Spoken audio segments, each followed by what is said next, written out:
আসসালামু আলাইকুম viewers, YouTube solution YouTube channel থেকে সবাইকে স্বাগতম। গত পর্বে আমরা ওয়ার্ডপ্রেস ইনস্টল করেছিলাম, এই পর্বে হচ্ছে আমরা ওয়ার্ডপ্রেসের থিম ইনস্টল করব। এখন এই থিম ইনস্টল করা আসলে আহামরি তেমন কিছু না, জাস্ট আপনি অনলাইন থেকে ইনস্টল করতে পারবেন এবং অফলাইন থেকেও আপলোডের মাধ্যমে ইনস্টল করতে পারবেন। তাহলে এই থিম ইনস্টল আসলে দেখানোর কি আছে?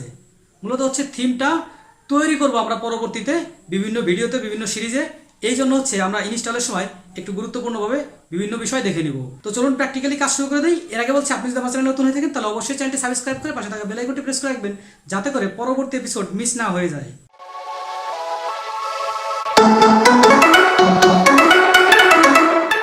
তো ভিউয়ার্স, বলছিলাম যে আমরা এই পর্বে ওয়ার্ডপ্রেস থিম ইনস্টল দেখাবো। মূলত হচ্ছে ওয়ার্ডপ্রেস থিম ইনস্টল খুবই ইজি ব্যাপার, এটা দেখানোর মতো তেমন কিছু নয়।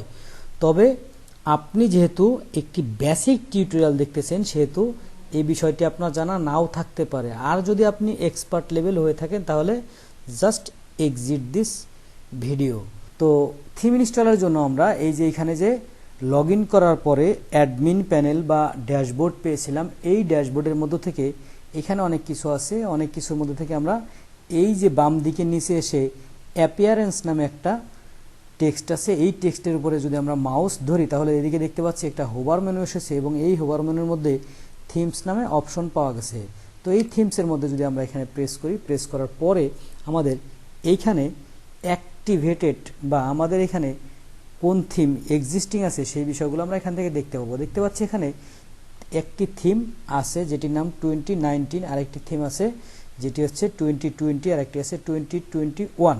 তাহলে এই যে এখানে এই থিমটি এখানে কোনো অ্যাক্টিভেশন অপশন নাই। এখানে কিন্তু অ্যাক্টিভ অপশন আছে, এখানে অ্যাক্টিভ অপশন আছে, এখানে অ্যাক্টিভ অপশন নাই। অর্থাৎ এইটি অলরেডি এক্সিস্টিং অ্যাক্টিভ আছে, আর এই দুটি এক্সিস্টিং আছে বাট অ্যাক্টিভ না। তাহলে আমরা একটু যদি রিলোড করে দেখি যে আমাদের সাইটের বর্তমান চেহারা কি। এই হচ্ছে সাইটের বর্তমান চেহারা। যদি আমরা থিমটা একটু পরিবর্তন করি, এই থিমটার পরিবর্তে এই থিমটা যদি অ্যাক্টিভ করি, অ্যাক্টিভ করার পরে যদি আমরা এইখান থেকে একটু রিলোড বাটনে প্রেস করি, দেখব ওয়েবসাইটের চেহারা পরিবর্তন হয়ে গেছে। যদি আমরা ঠিক এইভাবে 2021 এইটাকে আবার অ্যাক্টিভ করি, অ্যাক্টিভ করার পর ঠিক একইভাবে এখান থেকে আমরা রিলোড প্রেস করি, তাহলে দেখতে পারবো আবার আমাদের ওয়েবসাইটের চেহারা পরিবর্তন হয়ে গেছে। অর্থাৎ মূলত হচ্ছে এই যে থিম, এই থিমটাই হচ্ছে একটি ওয়েবসাইটের যে ফাংশনালিটি, ডিজাইন, স্ট্রাকচার বা আউটলুক এটা ক্যারি করে। আপনি যদি ওয়ার্ডপ্রেস দিয়ে ওয়েবসাইট তৈরি করেন তাহলে হচ্ছে এই থিমের মধ্যেই হচ্ছে আপনি মূলত সব ধরনের ফাংশনালিটি ইনক্লুড করে দিতে পারবেন। আপনার ওয়েবসাইটে কী কী ফাংশনালিটি হবে, আপনার ওয়েবসাইটে কী হবে না হবে, সব কিছু এই থিমের মধ্যে আপনি ইনক্লুড করতে পারবেন। তো এখান থেকে আমরা এই অ্যাড নিউ বাটনে যদি প্রেস করি তাহলে আমরা থিম ইনস্টল করতে পারবো বা অ্যাক্টিভ করতে পারবো। আমরা অ্যাড নিউ বাটনে প্রেস করি, প্রেস করার পরে দেখতে পাচ্ছি আমরা এইখানে একটু লোডিং হচ্ছে এবং নিচের দিকে আশা করা যায় বেশ কিছু থিম আমরা পেয়ে যাব। দেখতে পাচ্ছি এখানে অনেকগুলো থিম আছে, এখানে বেশ অনেক থিম আছে। তো এখন এই যে এখানে যে থিমগুলো আছে, এই থিমগুলো হচ্ছে wordpress.org এর থিম ডিরেক্টরির ফ্রি থিমস। এগুলো হচ্ছে সম্পূর্ণ ফ্রি থিমস, বাট এই থিমগুলো হচ্ছে wordpress.org থেকে অ্যাপ্রুভ করা। এর মধ্যে কোনো ঝামেলা নাই বা এর মধ্যে কোনো স্প্যামিং নাই। স্প্যামিং থাকলে ওয়ার্ডপ্রেস সেই সমস্ত থিম বা প্লাগইনস ডিলিট করে দেয় বা ফেলে দেয় বা ব্যান করে দেয়। সুতরাং এই থিমগুলো আপনি সম্পূর্ণ ফ্রিতে খুব সুন্দরভাবে ব্যবহার করে ভালো মানের ওয়েবসাইট তৈরি করতে পারবেন। তো এখান থেকে আমরা একটি থিম ব্যবহার করব। আমরা নিচের দিকে যে এই যেদিকে আই ডিজাইন নামে একটা থিম আছে, এই থিমটা আমরা ইনস্টল করব এবং অ্যাক্টিভ করব, দেখব আমাদের ওয়েবসাইটের চেহারা পরিবর্তন হয় কিনা। প্রথমে আমরা ইনস্টল বাটনে প্রেস করি, প্রেস করার পরে থিমটা ইনস্টল হতে একটু সময় লাগবে। এটা আপনার ইন্টারনেট কানেকশনের উপর ডিপেন্ড করবে যে কতটুকু সময় লাগবে। কারণ হচ্ছে এই থিমটি হচ্ছে মূলত wordpress.org এর সার্ভার থেকে সরাসরি আপনার এই কম্পিউটারের লোকাল পিসিতে ডাউনলোড হয়ে তারপরে ইনস্টল হচ্ছে, এই জন্য একটু সময় লাগবে।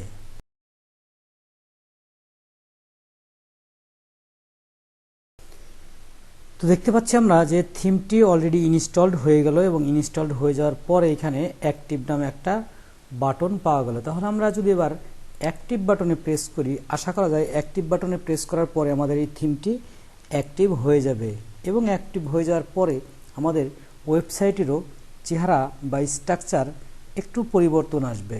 সেটা অ্যাক্টিভ হয়ে যাওয়ার পর আমরা দেখতে পাচ্ছি এখানে this theme recommends the following plugins, এই নামে একটা প্লাগইনস আছে। এই প্লাগইনসটি রিকমেন্ডস করতেছে ইনস্টল করতে।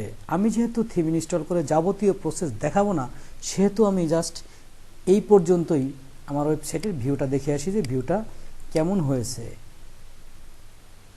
দেখতে পাচ্ছি এখানে সুন্দর একটি স্লাইডার সহকারে একটি স্বয়ংসম্পূর্ণর কাছাকাছি ওয়েবসাইট তৈরি হয়ে গেছে। দেখুন বেশ ভালো একটি ওয়েবসাইট কিন্তু তৈরি হয়ে গেছে। আপনি কিন্তু ম্যাক্সিমাম জায়গায় এই ধরনের কাছাকাছি ওয়েবসাইটই দেখে থাকবেন।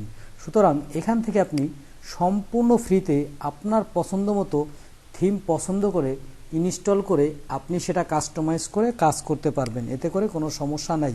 এবং এই wordpress.org-র যে থিমগুলো এগুলো হচ্ছে মূলত অথেন্টিক থিম। এই থিমের মধ্যে কোনো স্প্যামিং বা কোনো ভাইরাস বা কোনো কিছু নাই, অর্থাৎ কোনো স্প্যামিং বা ভাইরাস কোনো কিছু থাকলে সেটা wordpress.org ব্যান করে দেয় বা ডিলিট করে দেয়।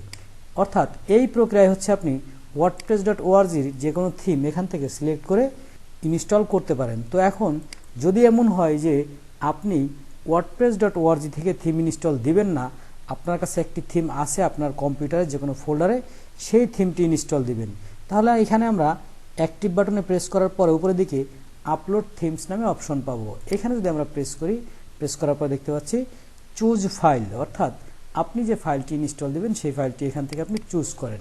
আমরা একটু আমাদের কম্পিউটারে যে কোনো থিম যদি থাকে সেখান থেকে চেষ্টা করি ইনস্টল দেওয়ার। দেখি আমরা একটু ব্যাকে যেয়ে দেখি এদিকে আমাদের প্রিভিয়াস কোনো থিম আছে কিনা, আশা করা যায় পেতে পারি। এখানে দেখতে পাচ্ছি আমি যে এই যে এখানে একটি থিম পাওয়া গেছে, এই থিমটি এখান থেকে ইনস্টল করে অ্যাক্টিভ করা যাবে। মনে রাখবেন সব সময় এই থিমটি এইখান থেকে নিজের কম্পিউটার থেকে ইনস্টল করার সময় জিপ ফাইল প্রয়োজন। জিপ ফাইল ছাড়া আপনি এই থিমটি অ্যাক্টিভ বা ইনস্টল করতে পারবেন না। এখান থেকে আপনি যে কোনো থিমই যদি অ্যাক্টিভ করতে চান অবশ্যই সেই থিমটিকে জিপ আকারে হতে হবে, এই থিমটিকে জিপ আকারে হতে হবে। তো এখান থেকে আমি যদি এই থিমটা এখান থেকে প্রেস করি এবং এখানে ইনস্টল নাওতে প্রেস করি, তাহলে এইখানে একটা থিম অবশ্যই ইনস্টল হয়ে যাবে, যে থিমটি আমি এই মাত্রই আমার কম্পিউটার থেকে আপলোড করলাম। এখন যদি আমি এখান থেকে অ্যাক্টিভ বাটনে প্রেস করি, অ্যাক্টিভ বাটনে প্রেস করার পরে আমরা দেখতে পাবো যে আমাদের থিম চেঞ্জ হয়ে গেছে। দেখুন এখন কিন্তু থিম চেঞ্জ হয়ে গেছে এবং এইখানে যদি আমরা একটু এবার রিলোড করি তাহলে দেখতে পাবো যে আমাদের যে থিমের চেহারা সেটা পরিবর্তন হয়ে যাবে। দেখুন থিমের চেহারা পরিবর্তন হয়ে গেছে। অর্থাৎ এই যে থিমের চেহারা পরিবর্তন হয়ে গেল, এটা হচ্ছে থিমের উপর ডিপেন্ড করে যে আপনার থিমের মধ্যে কি আছে না আছে, সেটার উপর মূলত হচ্ছে এই সাইটের স্ট্রাকচার বা ডিজাইন চেঞ্জ হয়ে যাবে। সুতরাং ওয়ার্ডপ্রেস থিম ইনস্টলেশন নিয়ে যে কোনো ধরনের সমস্যা হলে অবশ্যই কমেন্ট বক্সে লিখে রাখবেন। তো দেখছিলেন ওয়ার্ডপ্রেসের বিভিন্ন প্রকার থিম ইনস্টল করা এবং থিম নিয়ে বিভিন্ন অপারেশন। ভিডিও নিয়ে যে কোনো প্রশ্ন থাকলে সরাসরি কমেন্ট বক্সে লিখতে পারেন অথবা ভিডিও ডেসক্রিপশনে দেওয়া ফেসবুক গ্রুপে জয়েন করে আপনার প্রশ্ন করতে পারেন।